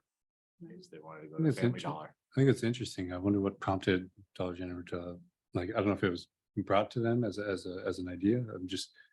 Is it simply because it's so rural that that's essentially like the grocery hub of the local community? I'm just curious, like what They've been- prompted them to participate? They've been toying with it for years on ways to grow their business outside of the retail industry. Okay. So first it was bringing in healthy foods. Okay, well, we're a hubbub for shopping in most rural towns. So we're either competing with Family Dollar or Dollar General, where there's no competition with Family Dollar because Family Dollar hasn't brought in those healthy foods. They haven't brought in those prescription services. And I think they just saw a need initially. I don't believe anybody really approached them. Okay. But now they're seeing how all of the other CVS, Walgreens, Sure. Walmart, and how they're evolving, and they want to kind of jump into that landscape too. While they're here for a visit, they're probably coming inside to shop and grab a Mm-hmm. few things. So, But they have that niche market. They're in those rural and underserved areas where like the CVSs of the world are not. They've shut down and they're underserved in rural areas, and they're really focused more on the middle and higher class. Walgreens, you'll see a little sprinkle of those, but I think that those might follow the CVS footprint eventually. Hmm. I think Walmart, obviously they're not everywhere, but that's a good model. So if you can get more of those engaged in healthcare, Sure. meet that, have that member or that patient, they're gonna be there anyway. There's the opportunity to have that visit, especially if they don't have transportation, They get a ride to Walmart, they can have their visit. They get a ride to Dollar General, they can have their visit. Sure. Or in certain circumstances, their Medicaid transportation could take them to the Exactly. healthcare appointment, and they could also maybe grab a grocery bag on the way home, because Have that social won't be time paid with the for. Community-based transportation provider on their way to, Yeah. because I know that's a big social outlet too. Mhm. Especially when you have, for instance, the community-based transportation network, which I would love to see evolve, on a national basis in Yep. every state. Yep. Because I do think that they address not only the transportation end, but yes, that social connectivity that Sure. is missing. Yeah, that which trust. is just where my mind keeps thinking about the role of these transportation providers as some types of supports for the digital navigator for some piece along. I mean, they're sitting in a car with somebody for 4 hours driving them to Phoenix. And what do they? They're do? getting to know them, they're getting to know them, right? I mean, so there's just roles of their kind of additional things that they could be doing while they're.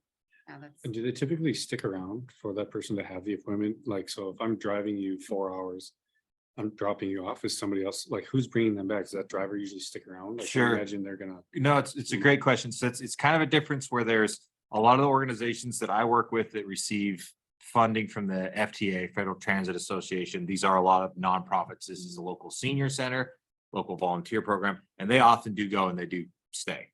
I think that there's the access transportation providers that are out there as well. Then oftentimes they're dropping and going and doing other things. So it's kind of a difference in the level of service. Mhm. One's quite a bit more, it's limited capacity is what the Sure. 5310s, which is what my agencies are. Okay. But yeah, they're staying with them. So Yeah, I would imagine it doesn't pay for, yeah, I was just curious, what those individuals, I'm just trying to think of like, what would maybe be a productive use of some of their time? I would imagine they're not just sitting in the parking lot waiting for that patient to be done with for 4 hours, but. sometimes they are. maybe sometimes they're- And it's actually, sometimes it can be used as like for the volunteer program, it's sort of a perk. Hey, your gas will get paid to go to Phoenix. And so sometimes volunteers will go and do Costco shopping or something while they're doing that. But large part, yeah, they're kind of hanging, waiting.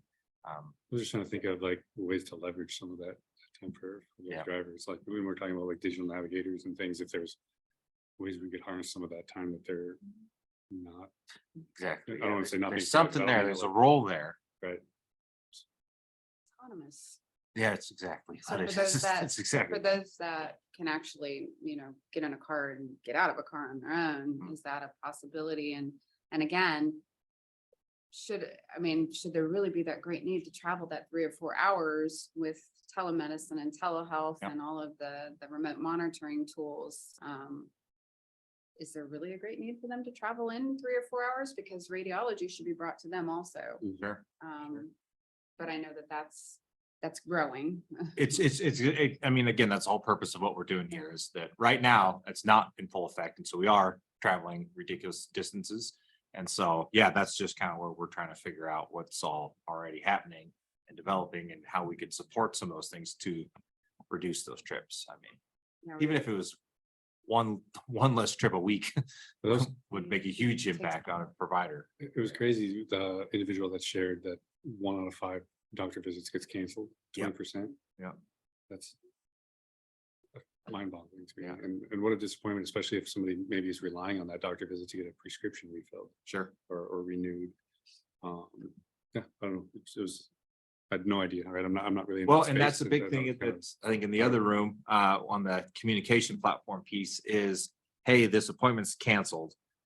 Is it canceled because the doctor just didn't show up, or is there an opportunity to move this to a virtual piece, or just somehow find ways to kind of, Get it.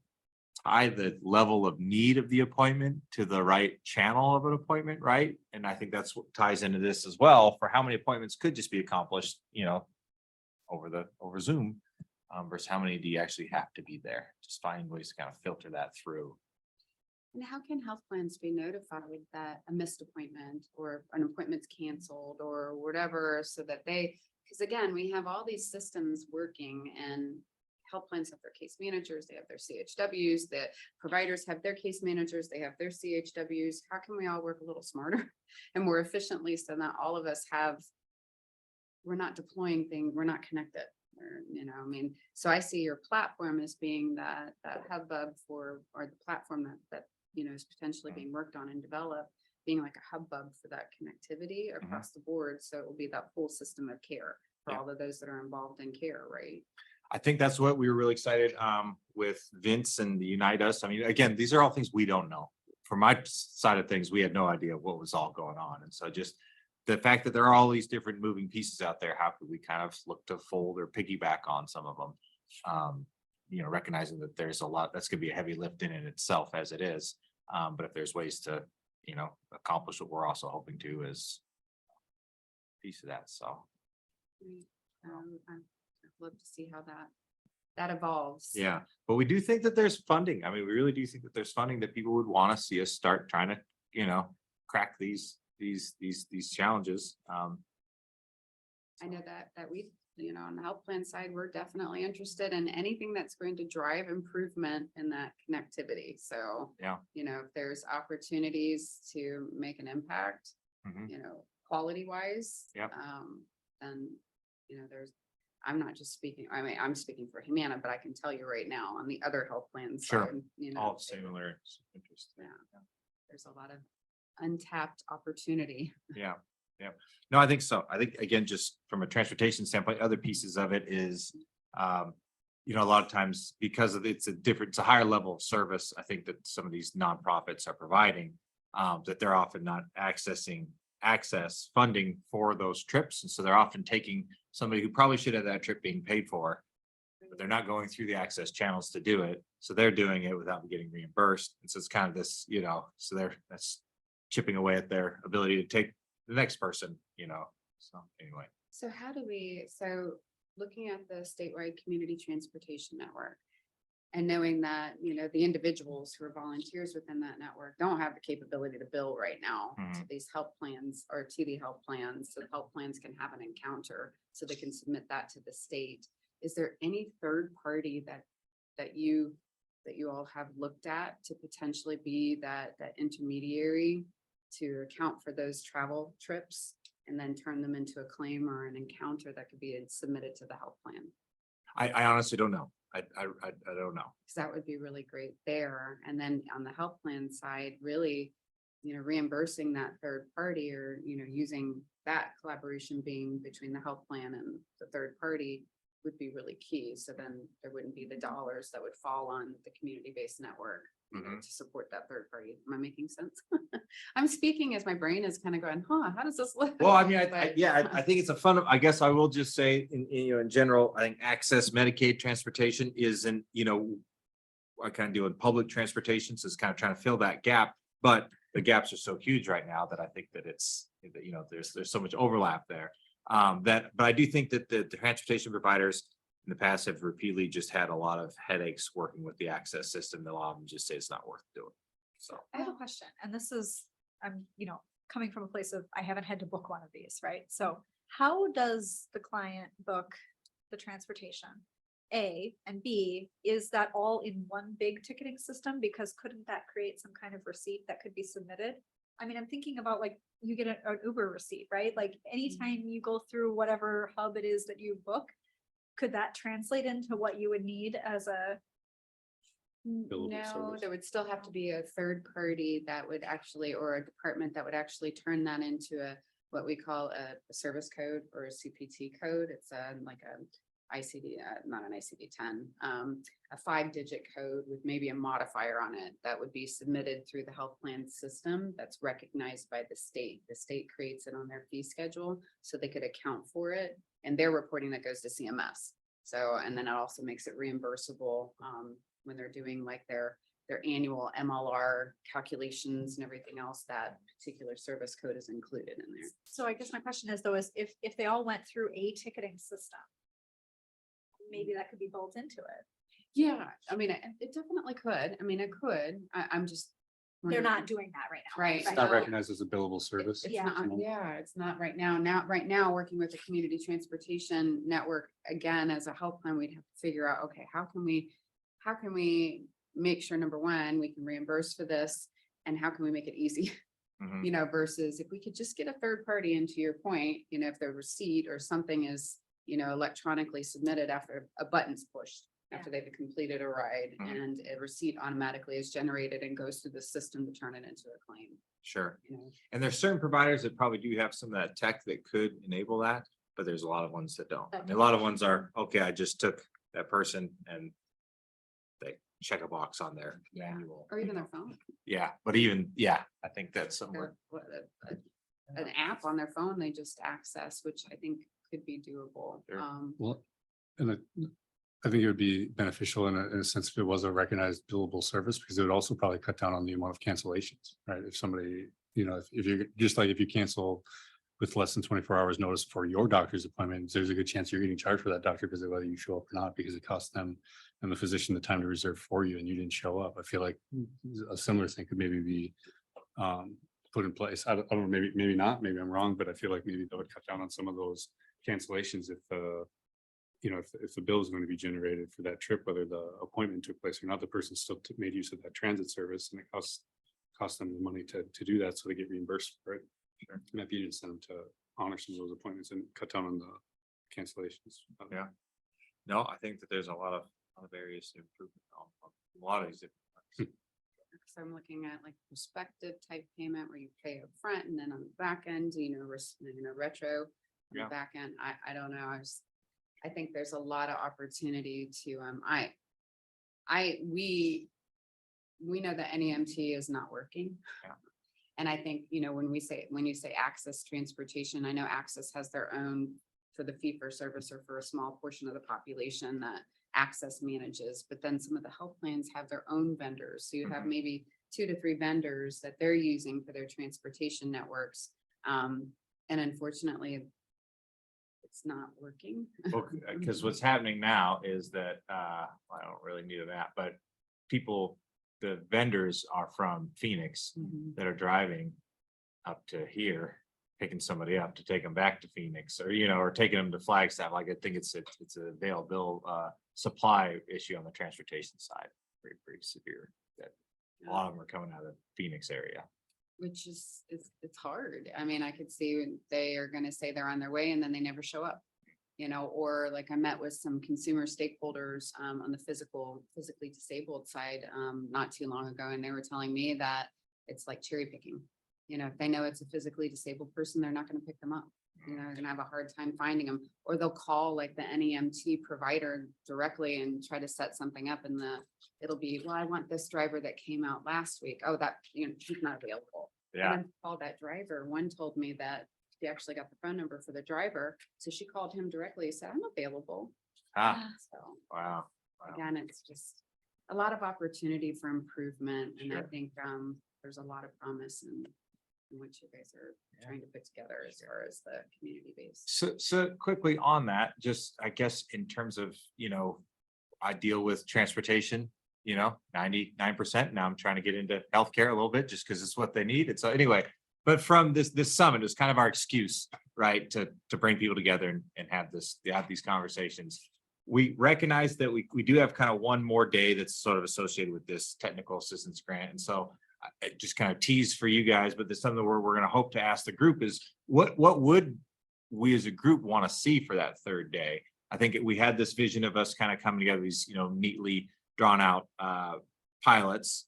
I think that we've kind of recognized that there's a lot of ongoing pieces that need to be kind of worked through. So it's not necessarily like it's at a point for the pitches yet, but what would be the best use of this kind of third day sometime in June to continue these conversations, or maybe, you know, add in more meaningful. I think there's always going to be recruitment of additional partners that we can do, but like once we get all the people there, is there ideas on how we could best kind of structure that third day? So I don't know if you don't have to answer now, but that is something we'll be kind of pulling up in that with the larger group here in the next 20 minutes. So. You mentioned kind of working with some ideas for some pilots. Mhm.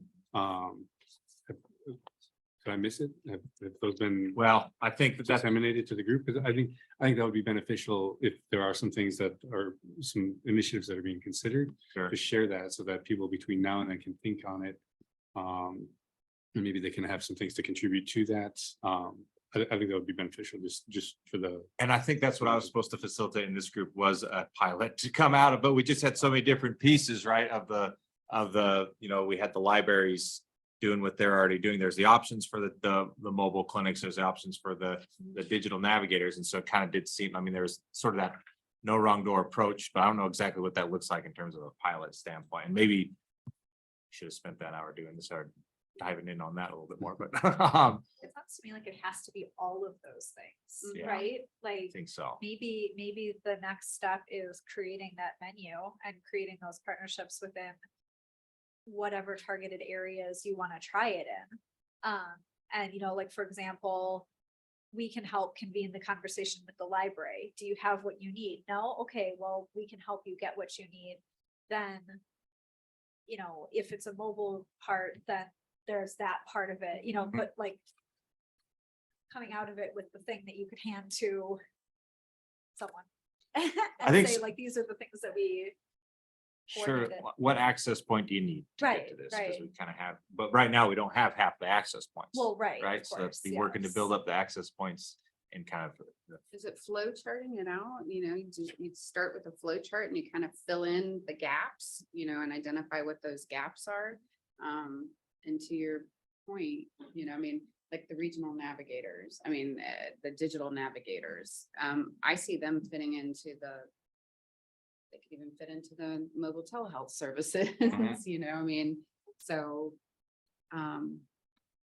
so I think you're right, you know, building that list and then identifying who those partners are, and then identifying how, you know, the third step, we got the partners, now how do we get the funding? Yeah. What does the funding look like? And then went past that initial funding, how do we ensure it's sustainable, you know, and what are those avenues for sustainability? That's kind of baby steps.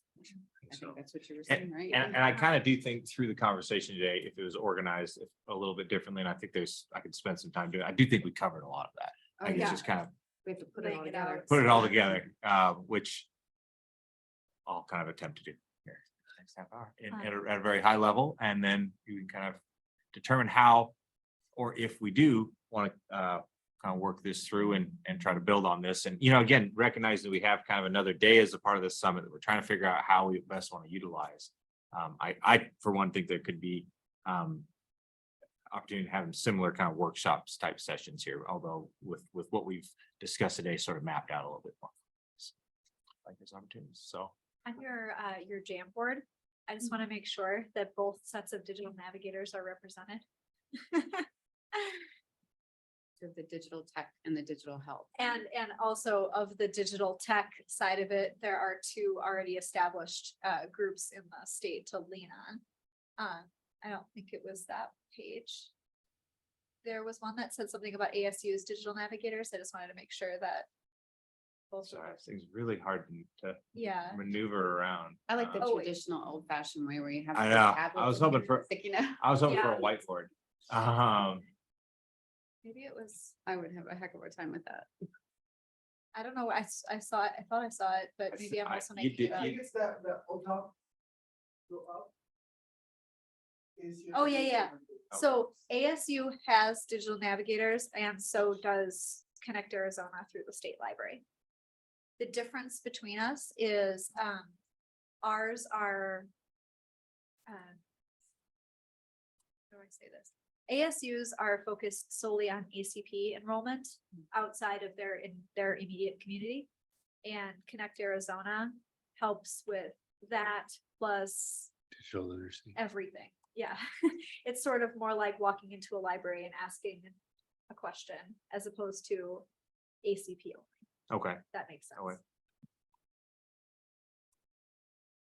Yeah, not limited to ACP, all of digital literacy focused. Right. Yeah. Okay, I think you. we're heading to the next room and for the last hour and thank you guys. This is great. It was nice